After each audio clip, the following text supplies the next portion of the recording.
Hoje vamos fazer a apresentação do Seminário 12 de Processo Penal 1 e vamos abordar dois temas muito importantes, que são acordos de não persecução penal e audiência de custódia.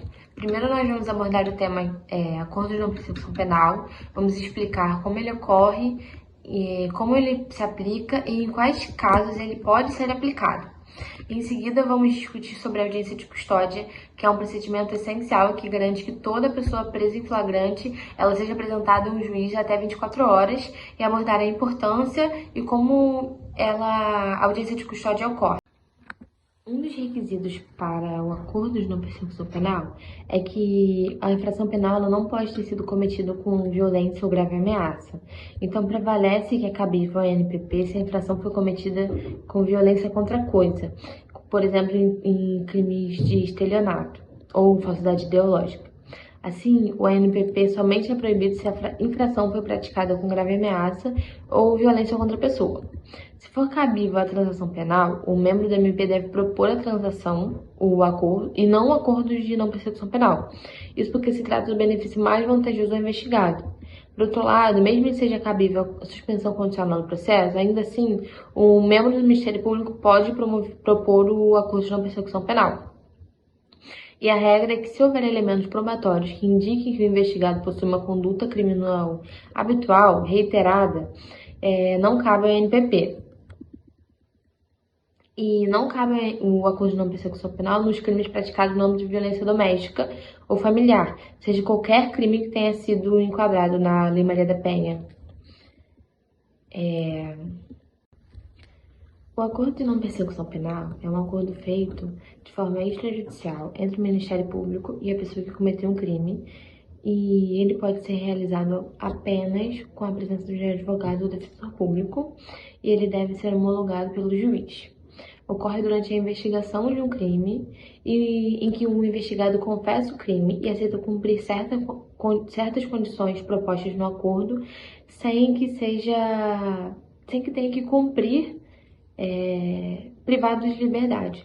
Em troca disso, o Ministério Público arquiva o caso se esse acordo for cumprido por quem cometeu esse crime ou delito.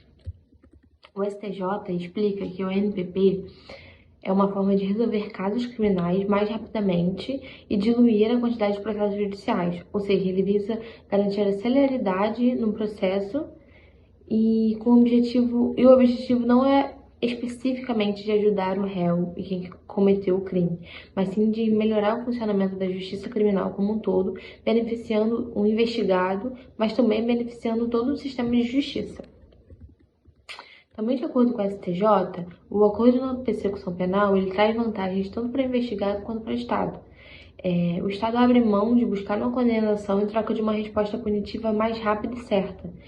E por sua vez, o investigado ele abre mão de provar sua inocência através do processo legal completo, em troca de evitar que o processo judicial traga uma possível pena de prisão em troca desse acordo. Essa solução negociada ajuda a tornar o sistema de justiça bem mais rápido, econômico e eficiente, embora também sacrifique alguns princípios, como a busca da verdade e a presunção da inocência. O ANPP está previsto no pacote anticrime, mas antes do pacote anticrime, o acordo de não persecução penal ele era previsto na Resolução 181 de 2017 do Conselho Superior do Ministério Público. No entanto, com a inclusão no sistema processual penal, que o instrumento consensual se consolidou como uma propositura à ação penal. E, de acordo com o MPF, de 2019 a 2022, foram propostos cerca de 21.400 acordos em todo o Brasil. No entanto, isso ainda é um número muito pequeno comparado ao número de processos que são propostos todos os dias, né, no país. O acordo de não persecução penal abrange uma série de objetivos. O primeiro deles é a resposta penal rápida. Porque o que acontece? Um dos principais objetivos do ANPP é proporcionar uma resposta penal mais rápida e eficiente ao comportamento criminoso. Isso acaba permitindo que a justiça seja feita de maneira mais ágil, sem a necessidade de um processo judicial prolongado. Um dos outros objetivos é a redução das demandas judiciais, porque ao mitigar a obrigatoriedade da ação penal, o ANPP contribui significativamente para a redução das demandas judiciais criminais. Isso acaba aliviando a carga sobre o sistema judicial, permitindo que os recursos sejam direcionados para casos mais graves ou complexos, dando agilidade às demandas judiciais. Um terceiro objetivo é o benefício ao sistema da justiça criminal. Por quê? O ANPP não foi criado com o propósito específico de beneficiar o réu diretamente. Em vez disso, o principal objetivo dele é favorecer o sistema de justiça criminal como um todo. E esse benefício acaba abrangendo os interesses dos investigados, porque ele promove uma resolução mais rápida e menos onerosa para todas as partes envolvidas. E falando sobre benefícios para as partes, o NPP ele acaba que oferece vantagens tanto para o Estado quanto para o investigado, porque o Estado ele renuncia à busca de uma condenação penal formal em troca de uma resposta punitiva mais imediata e certa. Significa que, ao invés de investir tempo e recurso em um processo judicial completo, o Estado pode resolver o caso de maneira mais curta, mais eficiente.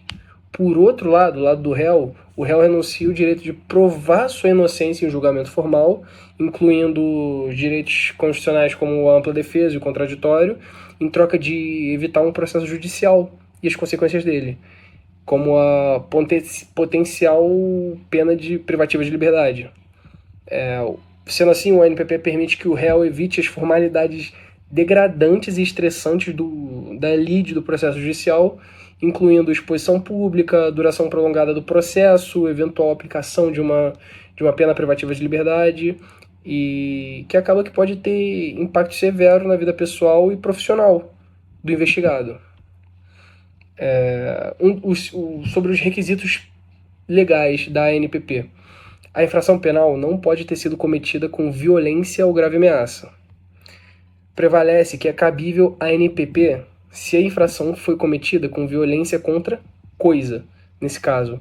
Assim, o ANPP somente é proibido se a infração foi praticada com grave ameaça ou violência contra pessoa. Se for cabível a transação penal aos moldes do artigo 76 da Lei 9.099 de 1995, o membro do Ministério Público deve propor a transação e não o ANPP. Isso porque se trata de benefício mais vantajoso ao investigado. Por outro lado, mesmo que seja cabível a suspensão condicional do processo, ainda assim o membro do MP pode propor o ANPP. Se houver elementos probatórios que indiquem que o investigado possui uma conduta criminal habitual reiterada ou profissional, não cabe a ANPP. Uma exceção é se essas infrações pretéritas, ou seja, do passado, que o investigado se envolveu, forem consideradas insignificantes. Nesse caso, é possível propor o ANPP. O acordo de não persecução penal vai ser reduzida a termo, firmado na presença do órgão de execução, do investigado e o seu defensor, e deve conter uma série de requisitos. Dentre eles é a qualificação completa do investigado, identificação do seu advogado, do defensor público do caso, condições claras e objetivos, indicação de prazo certo para o cumprimento, previsão de perdas dos instrumentos do crime, consequências do descumprimento das condições acordadas, necessidade de comprovação de cumprimento das condições pelo investigado, sob pena de rescisão do ANPP, dentre outras. Vale destacar que não cabe a ANPP nos crimes praticados no âmbito da violência doméstica ou contra familiar. Ou seja,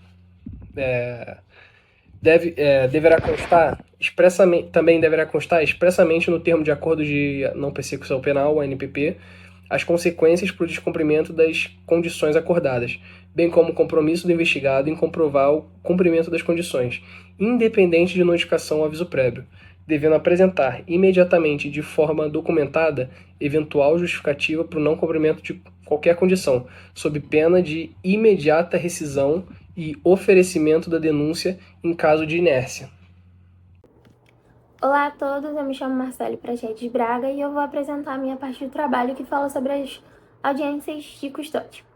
Bom, antes do advento da Corte Interamericana de Direitos Humanos, O procedimento de prisão em flagrante ele se dava da seguinte forma, conforme o Código de Processo Penal. Bom, primeiramente, o preso ele era conduzido à autoridade policial, onde era realizada a formalização do auto da prisão em flagrante.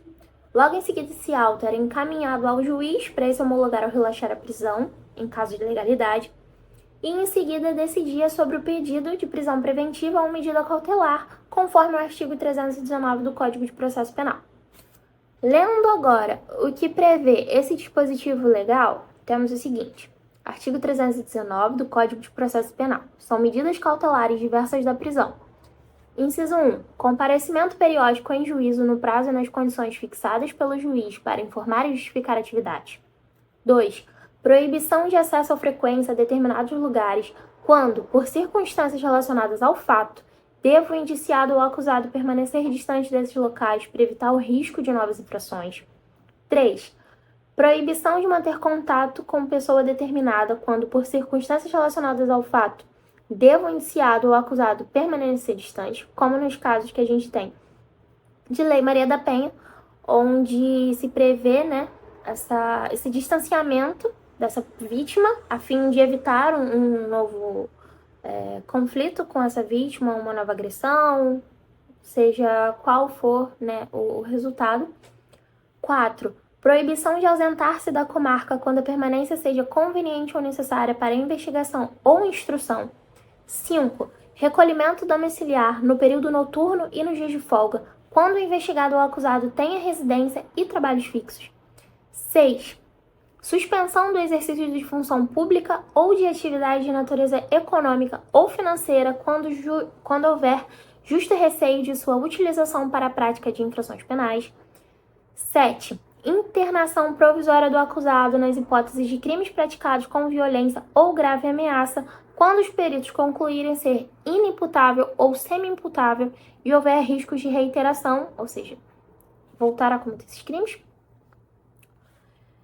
8. Fiança nas infrações que admitem para assegurar o comparecimento a atos do processo, evitar a obstrução do seu andamento ou em caso de resistência injustificada à ordem judicial. E temos ainda o 9, que é a monitoração eletrônica, mais conhecida também como tornozeleira eletrônica. Bom, o primeiro, segundo e o terceiro parágrafo desse artigo, eles foram revogados, mas a gente tem o quarto parágrafo que ele prevê o seguinte: a fiança será aplicada de acordo com as disposições do capítulo 6 desse título, podendo ser cumulada com outras medidas cautelares. Bom, dessa forma se dava a prisão em flagrante antes da Corte Interamericana de Direitos Humanos. Com o advento da Corte Interamericana de Direitos Humanos, se inseriu a audiência de custódia, para que se desse uma chance de se ouvir o preso, já que isso somente era possível no interrogatório judicial, que ocorre meses ou anos após a prisão. Ou seja, nesse processo anterior, a gente tinha que o preso não era ouvido. O preso era levado até o local devido dele, um presídio de prisão preventiva, digamos assim, e lá ele só iria ser ouvido meses ou anos depois, tendo contato apenas com o seu advogado. Ele não teria a chance de ser ouvido e de explicar o seu lado, digamos assim. E, bom, a gente meio que tem que, dessa forma, a audiência de custódia, ela visa humanizar o procedimento e fazer com que o juiz possa ouvir e decidir sobre qual vai ser o melhor naquele momento, entre uma prisão preventiva, nos casos em que o preso pode oferecer um maior risco à sociedade ou à vítima, ou decidir por medidas preventivas diversas. Ou seja, antes a gente tinha que o preso, ao cometer uma infração penal, ele era levado a uma delegacia de polícia, onde iria se registrar essa ocorrência. Dali se teria encaminhado uma prisão dele, Ele ficaria detido naquela delegacia, encaminhado a um centro de privação de liberdade, ou seja, para um presídio, e ele não seria ouvido, ele seria basicamente esquecido e abandonado ali. Com esse advento da Corte Interamericana de Direitos Humanos, a gente tem que o preso agora ele passa a ser ouvido. Ele não é levado diretamente a um presídio.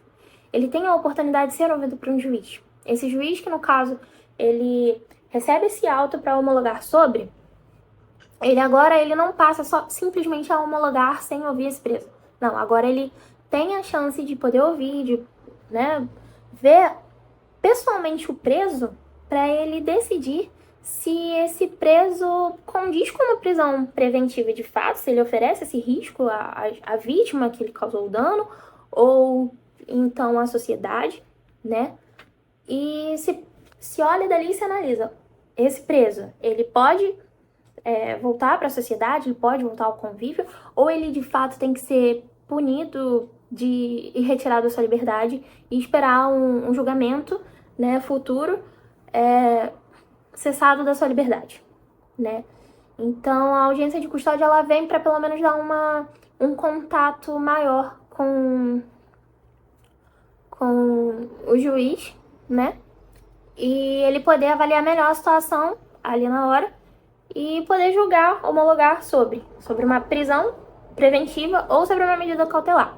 Bom, a audiência de custódia, ela não é aplicada também somente na prisão em flagrante, mas ela pode ser aplicada em outros tipos de prisão. Ela tem o intuito de, justamente isso que eu falei, de dar a voz ao preso e entender melhor a necessidade de uma medida mais eficaz dele. A gente pode dizer que essa condição, essa audiência de custódia, ela é um melhoramento social e uma prática mais humana, pois a Corte Interamericana dos Direitos Humanos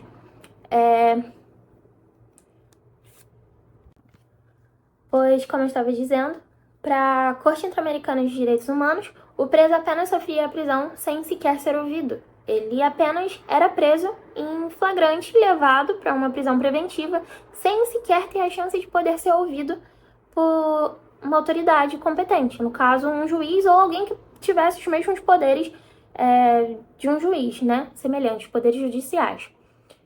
E, bom, ele seria encaminhado para esse centro de privação, onde aguardaria até o juiz plantonista para que recebesse essa denúncia, né, essa prisão em flagrante, e que assim pudesse homologar sobre, além de que o preso apenas teria contato de fato com o seu advogado ou seu defensor público.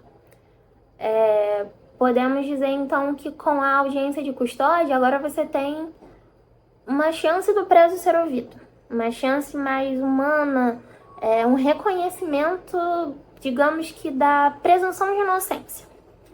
Pois quando você pega um preso e leva ele diretamente preso, é como se ali você assinasse a sentença dele de que ele é culpado, sem ter tido a chance de um devido processo legal, digamos que sem um processo, sem o direito do princípio da ampla defesa, o contraditório, ele simplesmente é privado da sua liberdade. E, bom, com a audiência de custódia, ao menos o juiz, ali na hora, ele vai ter a chance de poder ouvir essa pessoa, né, esse detido, esse acusado, esse preso em flagrante, e ali ele vai poder homologar sobre, na hora, ouvindo, né, se esse preso, se esse detido acusado, ele tem uma chance de poder voltar para a sociedade sem causar mais danos, ou se ele oferece risco. Nos casos mais comuns que a gente tem de Lei Maria da Penha, em geral, como os agressores, os acusados, eles são um perigo iminente para a vítima, a tendência é que eles vão mais para prisão preventiva de fato e não para as medidas cautelares. As medidas cautelares costumam vir, pelo que eu acompanhei recentemente, um pouco posteriores, né? No caso de uma tornozeleira eletrônica, desse controle, da monitoração eletrônica. Mas eles, a princípio, tendem a ficar privados de liberdade. E, contudo, a forma como a audiência de custódia se dá é uma forma... é da mesma forma desse juiz plantonista, no caso que eu estava falando, em que antes você tinha esse juiz plantonista, onde ele pegava esse auto, ele homologava sobre. Agora não. Agora esse mesmo juiz plantonista, o mesmo trabalho que ele vai ter de ler aquele processo, aquele processo que está nascendo, aquele auto, e homologar sobre, ele também vai ter agora a chance de fazer obter esse depoimento desse acusado para decidir melhor, né? Não tendo que esperar até o interrogatório judicial, que só ocorre meses e anos depois, e fazer com que, digamos que tenha um encarceramento muito maior, onde se sobrepõem presos e presos e presos, onde na verdade teria talvez a chance desse acusado poder continuar em liberdade e responder pelo processo em liberdade. E para a Corte Interamericana de Direitos Humanos, a audiência de custódia é uma forma de evitar prisões arbitrárias e ilegais também, pois ela faz com que o julgador tenha que garantir os direitos do detido. Eu retirei uma parte de um trecho, no caso, do meu material de apoio, em que ele diz o seguinte. Ele diz o seguinte: pois faz com que o julgador tenha que garantir os direitos do detido, autorizar a adoção de medidas cautelares ou de coerção quando seja estritamente necessária e procurar, em geral, que se trate o cidadão de maneira coerente com a presunção de inocência, pois ao dirigir o detento diretamente para um presídio sem ouvir, é como prolotar a sua sentença de culpado. Ou seja, é justamente o que eu estava falando sobre quando você não ouve esse preso, esse acusado, no caso, né? Quando eu digo preso é porque é preso em flagrante, na maioria dos casos. Quando não se ouve esse acusado, é basicamente como prolatar uma sentença de que ele está privado de liberdade e que ele obteve um trânsito em julgado, né, de culpado. E ele é condenado e vai passar pelo mesmo procedimento de uma pessoa que teve trânsito em julgado e de fato tenha sido condenada. Porque ele vai estar sendo privado de liberdade da mesma forma que uma pessoa que já foi condenada vai estar sendo privado. Vai estar dentro de um presídio, vai estar passando pelo mesmo procedimento e que danifica, né, a vida do indivíduo. Digamos que esse indivíduo ele sofre. Então, essa forma de audiência de custódia, ela meio que ouve primeiro o acusado e tem pelo menos essa possibilidade dele sofrer medidas cautelares, né? Essas previstas no artigo 319 do Código de Processo Penal, ou então dele ser diretamente encaminhado para uma prisão preventiva. Nas medidas cautelares, eu diria que tem uma leve chance desse acusado poder fazer uma espécie de ressocialização, porque ele vai ter tido a oportunidade infeliz de ter ficado detido na delegacia e ter aquele susto, né, de início, e talvez com a chance desse juiz encaminhar ele para uma medida cautelar, seja numa espécie de monitoração eletrônica, mesmo que tenha um constrangimento da pessoa, ou com as outras previstas nos incisos lidos anteriormente, esse acusado ele vai ter tido esse contato e ele talvez repense sobre a nova prática de infrações penais. Ao contrário daquele que teve prisão preventiva, né? A prisão preventiva ele já vai ficar preso, tendo que esperar para, talvez, com um habeas corpus ou outros remédios constitucionais para ser liberado. E acredito que é isso. A audiência de custódia ela vem mais para humanizar esse procedimento de prisão em flagrante ou até mesmo das outras prisões, desse relaxamento, digamos assim, por conta de que ela humaniza mais esse procedimento. Ela dá ao preso, ao acusado, a chance de poder ser ouvido, de poder contar a sua versão, ter a sua voz ouvida, né, durante esse processo de prisão. E é isso. Olá, meu nome é Enzo Barbosa e agora eu vou dar continuidade ao tema da audiência de custódia. Bom, quando se lê o ponto 5 do artigo 7º da Convenção Americana de Direitos Humanos, ele diz assim: toda pessoa detida ou retida deve ser conduzida sem demora à presença de um juiz ou outra autoridade autorizada pela lei a exercer funções judiciais. Bom, uma questão que pode ser suscitada é quanto ao uso desse termo ou outra autoridade autorizada pela lei a exercer funções judiciais. Por exemplo, que autoridade exatamente seria essa? A intervenção de um policial ou um delegado de polícia daria conta dessa exigência? A resposta é que não, porque tanto o policial quanto o delegado de polícia não têm função judicial no modelo brasileiro. Sem falar que a própria Comissão Interamericana de Direitos Humanos já decidiu que esse dispositivo legal deve ser interpretado à luz ponto 1 do artigo 8 da Convenção Americana de Direitos Humanos, que estabelece que toda pessoa tem direito a ser ouvida com as devidas garantias e dentro de um prazo razoável por um juiz ou tribunal competente. Ou seja, esse outro dispositivo deixa claro que tem que ser um juiz ou tribunal competente. Um delegado de polícia não seria o suficiente para atender essa demanda. Já ao uso do termo sem demora, isso também pode suscitar uma questão, porque esse é um termo excessivamente vago e subjetivo, que não estabelece a quantidade de tempo exata em que deve ocorrer a apresentação da pessoa detida ao juiz. No caso, a Comissão Interamericana de Direitos Humanos já reconheceu a violação a essa garantia pela demora de 4 dias para a apresentação do detido ao juiz, no caso Chaparro Álvares contra Equador. Em resposta a essas duas questões, a resolução número 213 de 2015 do CNJ estabeleceu no artigo 1º o seguinte: determinar que toda pessoa presa em flagrante delito, independentemente da motivação ou natureza do ato, seja obrigatoriamente apresentada em até 24 horas da prisão em flagrante à autoridade judicial competente para a realização da audiência de custódia pública e oral para o controle da legalidade da prisão. Ou seja, nesse artigo já foram resolvidas as duas questões que foram suscitadas, porque ela estabelece que tem que ser uma autoridade judicial competente e que isso deve ocorrer no prazo de 24 horas. Além disso, a resolução número 213 também tem diversos dispositivos importantíssimos que se referem à audiência de custódia, como, por exemplo, o artigo 6º, que estabelece que, antes da apresentação da pessoa presa ao juiz, deve ser assegurado o seu atendimento prévio e reservado por advogado por ela constituído ou defensor público, sem a presença de agentes policiais, sendo esclarecidos por funcionário credenciado os motivos, fundamentos e ritos que versam a audiência de custódia. Isso é muito importante para que a pessoa não entre na audiência de custódia sem ter recebido nenhuma orientação do seu advogado ou defensor público e que ela entenda também os motivos que fundamentam a existência da audiência de custódia.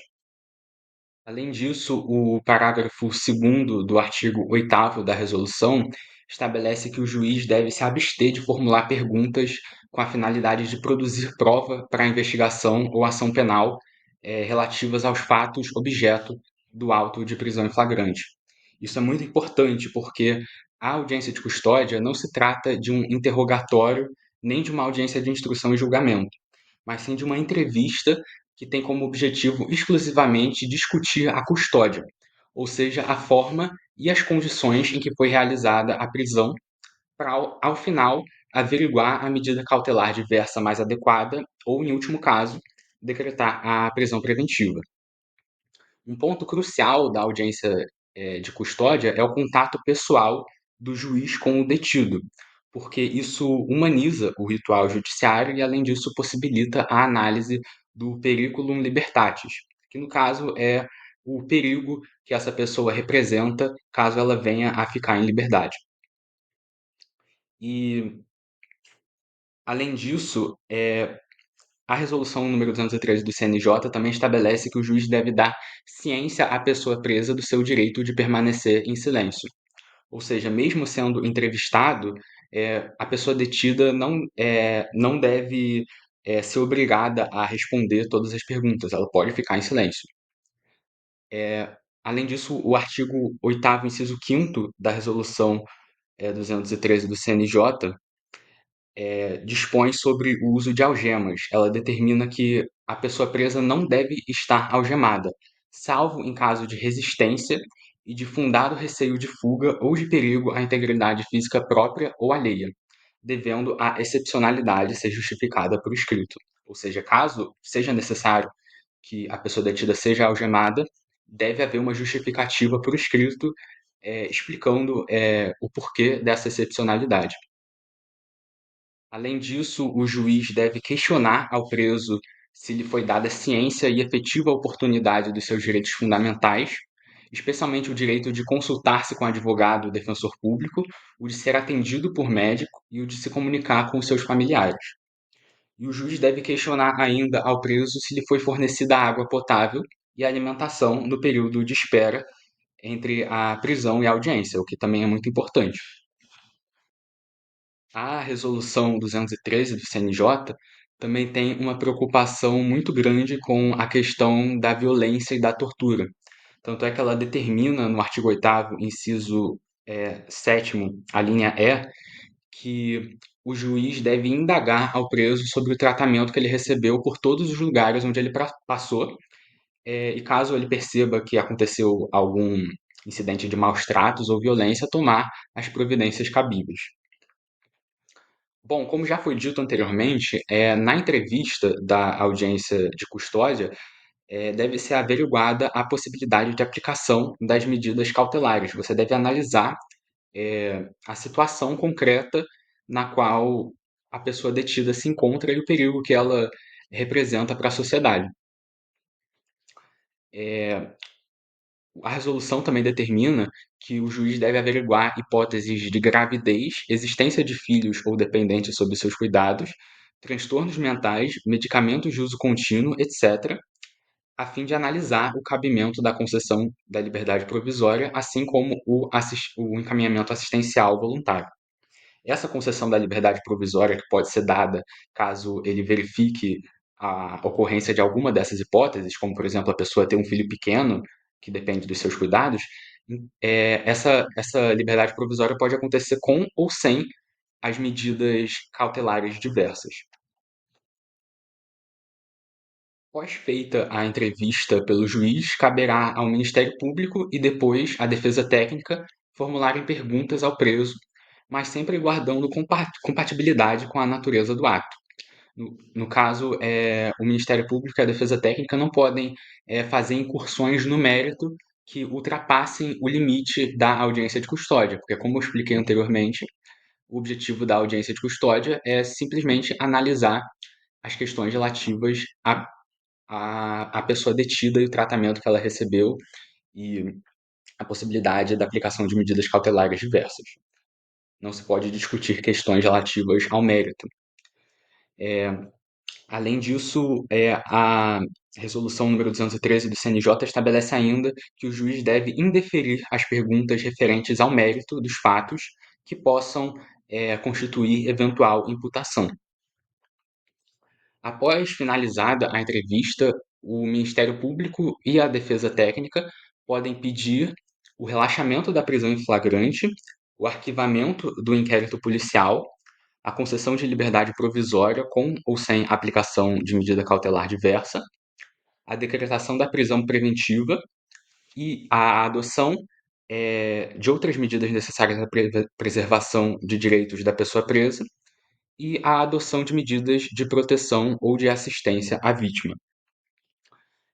Um ponto muito importante é que a prisão preventiva só pode ser decretada pelo juiz mediante o pedido do Ministério Público. Ou seja, é completamente vedada a conversão de ofício da prisão preventiva em flagrante. Perdão, a conversão de ofício da prisão em flagrante em prisão preventiva, sem o pedido do Ministério Público, porque isso viola diversos princípios do processo penal, como, por exemplo, o princípio da imparcialidade. Bom, foi isso. Eu espero que tenham gostado da apresentação sobre acordo de não persecução penal e audiência de custódia. E um bom dia a todos.